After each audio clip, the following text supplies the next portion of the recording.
Hello बच्चों, let's read the question first and the question says that among the three isomers of nitrophenol the one that is least soluble in water is।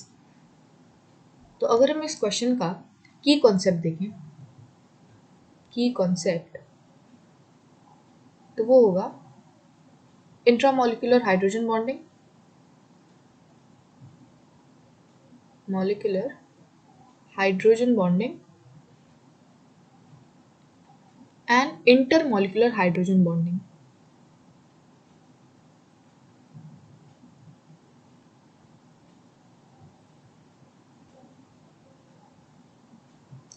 तो पहले हम लोग समझते हैं कि intermolecular hydrogen bonding और intramolecular hydrogen bonding होती क्या है।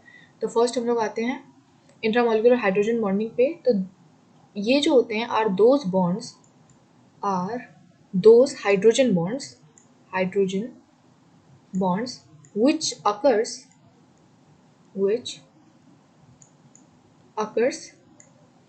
within one single compound या one single molecule, within one single molecule। और अगर हम लोग आए इंटरमोलिकुलर यानी कि इंट्रामोलिकुलर हाइड्रोजन बॉन्डिंग की बात करें तो ये वो हाइड्रोजन बॉन्डिंग्स होती हैं जो एक ही मॉलिक्यूल के अंदर आपस में बॉन्डिंग्स हो जाती है, हाइड्रोजन बॉन्डिंग। तो हम लोग इसे इंट्रामोलिकुलर हाइड्रोजन बॉन्डिंग बोलते हैं। और अगर आप बात करें इंटरमोलिकुलर हाइड्रोजन बॉन्डिंग की तो when hydrogen bonds take place between two different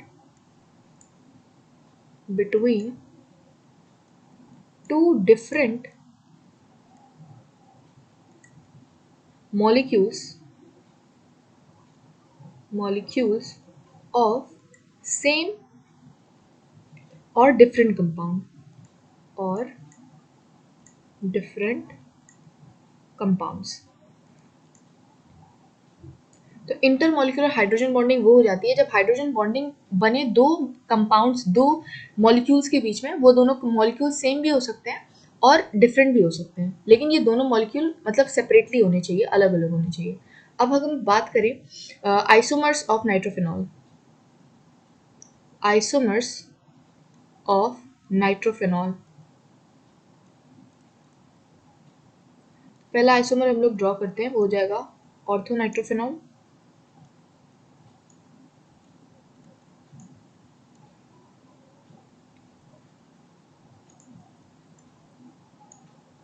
ये है हमारा ऑर्थो नाइट्रोफिनॉल या ओ नाइट्रोफिनॉल भी लिखते हैं हम लोग इसे, ओ नाइट्रोफिनॉल।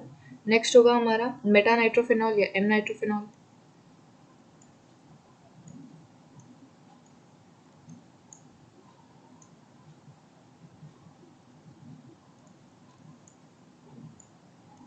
इसको बोलते हैं हम लोग एम नाइट्रोफिनॉल। फिर है third, this is para nitrophenol.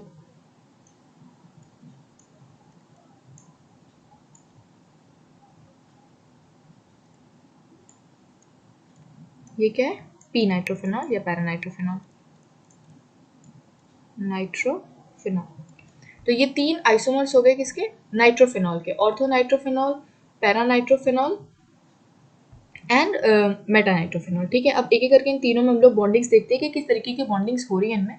तो ये जो ऑर्थो नाइट्रोफिनॉल है ना, ये यहाँ पे इनके इंट्रामोलिकुलर हाइड्रोजन बॉन्डिंग होती है, यानी कि ये आपस में हाइड्रोजन बॉन्ड्स बनाते हैं, इंट्रामोलिकुलर हाइड्रोजन बॉन्डिंग। ठीक, और ये वाले जो होते हैं यहाँ पे जो ऑक्सीजन है ना, यहाँ से वाटर जुड़ जाता है इसमें। तो यहाँ पे क्या होगी, इंटरमोलिकुलर हाइड्रोजन बॉन्डिंग की, ये वाटर के मॉलिक्यूल के साथ बॉन्ड्स बना रहा है। तो यहाँ पे इंटरमोलिकुलर हाइड्रोजन बॉन्डिंग होती है, इंटर मॉलिक्यूलर हाइड्रोजन बॉन्डिंग। और यहाँ पे भी देखें तो यहाँ पे भी ये वाला जो ऑक्सीजन है ना, ये वाटर के साथ बॉन्ड बना लेता है। तो यहाँ पे भी क्या हो गई, इंटरमोलिकुलर हाइड्रोजन बॉन्डिंग, ये दूसरे मॉलिक्यूल के साथ हाइड्रोजन बॉन्ड्स बना रहा है, इंटरमोलिकुलर हाइड्रोजन बॉन्डिंग। तो अब देख सकते हैं कि ये वाला जो अब इस कॉन्सेप्ट के हिसाब से जो ओ नाइट्रोफिनॉल है वो लीस्ट सॉल्युबल हो जाएगा, क्योंकि वो अगर आपस में ही बॉन्ड्स बना रहा है तो फिर अगर हम उसे पानी में डालेंगे तो वो पानी के साथ कोई भी बॉन्ड्स नहीं बनाएगा, यानी कि वो पानी में लीस्ट सॉल्युबल हो जाएगा। तो हमारा आंसर हो जाएगा that O nitrophenol is least soluble in water due to presence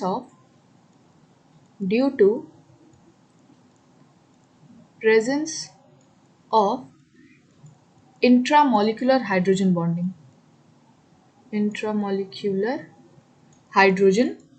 bonding.